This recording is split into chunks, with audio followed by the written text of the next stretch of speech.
LP school rank ഹോൾഡേഴ്സിന്റെ സമരം കണ്ടില്ലെന്ന് നടിച്ച് പൊതുവിദ്യാഭ്യാസ മന്ത്രിയും മുഖ്യമന്ത്രിയും. സെക്രട്ടേറിയറ്റിന് മുന്നിലെ ഉദ്യോഗാർത്ഥികളുടെ സമരം 24 ദിവസം പിന്നിട്ടിരിക്കുകയാണ്. എന്നാൽ അതിനോട് മുഖം തിരിക്കുന്ന നിലപാടാണ് മുഖ്യമന്ത്രി സ്വീകരിക്കുന്നത്.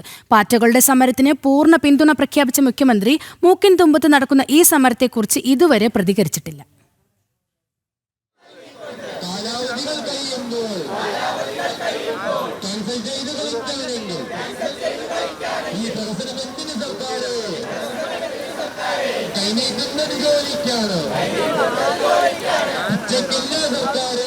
സ്ത്രീകൾക്കൊപ്പമാണ് ഈ സർക്കാർ എന്നാണ് മുഖ്യമന്ത്രി VD സതീശന്റെ അവകാശവാദം. എന്നാൽ കഴിഞ്ഞ 24 ദിവസമായി സെക്രട്ടേറിയറ്റ് മുന്നിൽ സമരം ചെയ്യുന്നതിൽ ഭൂരിഭാഗവും സ്ത്രീകളാണ്. എന്നിട്ടും അവരുടെ പ്രശ്നം പരിഹരിക്കാൻ ഇതുവരെയും സർക്കാർ തയ്യാറായിട്ടില്ല.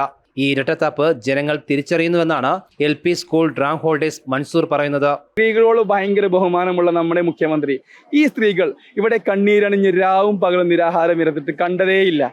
പക്ഷേ പകരം CJP അവിടെ സമരം നടത്തിയപ്പോൾ മുന്നിലിരുന്ന് സിന്ദാബാദ് വിളിക്കാൻ നമ്മുടെ മുഖ്യമന്ത്രി ഉണ്ടായത് ഒരു വിചിത്രമായ കഥയാണ്. ഞങ്ങൾ ഇരിക്കുന്നത് ഇവിടെ നീതിക്ക് വേണ്ടിയാണ്. ഞങ്ങൾ പഠിച്ചു വന്നവരാണ്. ഞങ്ങൾക്ക് പൈസക്കെട്ടുകൾ എറിയാനില്ല. ഏഴുകാർ പൈസ എറിഞ്ഞ് അവർക്ക് വേണ്ട നിയമങ്ങളൊക്കെ ഈ സെക്രട്ടേറിയറ്റിൽ നിന്ന് പാസ്സാക്കി പോകുമ്പോൾ ഞങ്ങൾ പഠിച്ചു വന്നവർക്ക് നീതിയില്ല. റാങ്ക് ലിസ്റ്റ് കാലാവധി നീട്ടണമെന്നും അധ്യാപക വിദ്യാർത്ഥി അനുപാതം 1:25 ആക്കണമെന്നും വിരമിക്കൽ ഒഴിവുകൾ റിപ്പോർട്ട് ചെയ്ത് നിയമനം അടിയന്തരമായി നടപ്പിലാക്കണമെന്നാണ് ഇവരുടെ ആവശ്യം. ഇടത് സർക്കാരിന്റെ കാലത്തും ഉദ്യോഗാർത്ഥികൾ സമരവുമായി രംഗത്തെത്തിയിരുന്നു. അധ്യാപക വിദ്യാർത്ഥി റേഷ്യോ കുറയ്ക്കുക എന്നുള്ളതാണ് ആദ്യത്തെ ആവശ്യം. എങ്കിൽ മാത്രമേ മറ്റു ഒഴിവുകൾ കിട്ടിയാലും നമുക്ക് യൂസ് ഉള്ളൂ. പിന്നെ ഹെഡ് ടീച്ചർ വാക്കൻസി HTV എന്ന് പറയുന്ന പോസ്റ്റിലേക്ക് നിലവിൽ ഡെയിലി വേജസിന് വെക്കുന്നുണ്ട്. അല്ലെങ്കിൽ താൽക്കാലികമായ പോസ്റ്റാണ്. ഡിപ്ലോയിഡ് ആയി പോകുന്ന അധ്യാപകരെ ഫില്ല് ചെയ്യുന്നുണ്ട്.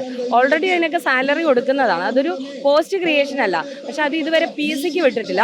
അത് PSCക്ക് വിടണം. പോസിറ്റീവ് ആയിട്ടുള്ള ഒരു റെസ്പോൺസ് അല്ലെങ്കിൽ ഞങ്ങൾ തീർച്ചയായിട്ടും ഈ സമരം ഇവിടെ അവസാനിപ്പിക്കാൻ തീരുമാനിച്ചിട്ടില്ല. ഞങ്ങളുടെ ആവശ്യം നേടിയെടുക്കുന്നവരെ ഞങ്ങൾ ഇവിടെ തന്നെ തുടരും. 2025 മെയ് 31 പ്രസിദ്ധീകരിച്ച റാങ്ക് ലിസ്റ്റിൽ നിന്നും നിയമനം നാമം മാത്രമാണ് നടന്നിട്ടുള്ളത്. പല ജില്ലകളിലും ഇതുവരെയും 1ാം റാങ്കുകാർക്ക് പോലും നിയമനം ലഭിക്കാത്ത അവസ്ഥയാണ്. അതേസമയം സമരത്തിന് BJP പൂർണ്ണ പിന്തുണ നൽകിയിട്ടുണ്ട്. ജനം, തിരുവനന്തപുരം.